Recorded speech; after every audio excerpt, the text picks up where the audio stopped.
तर मित्रांनो बघा इथं बघा काही काही दगड असे आहेत व थोड्या रानावर उभारलेले आहेत. बघा ही दगड फक्त खाली एक दोन फुटावर उभा आहे. एवढी मोठी शीळ अशी 2च फुटावर उभा आहे.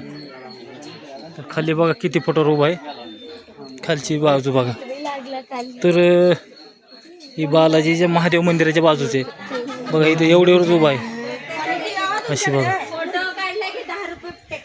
इथे बघा मोठी लोट शिळ आहे व ह्याच्या बाजूने दगड आहेत असे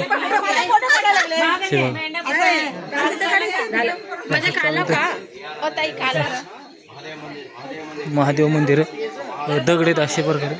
हे बघा ही शिळ आहे अशी असा एरिया इथला. हे बघा महादेव मंदिर आहे ना.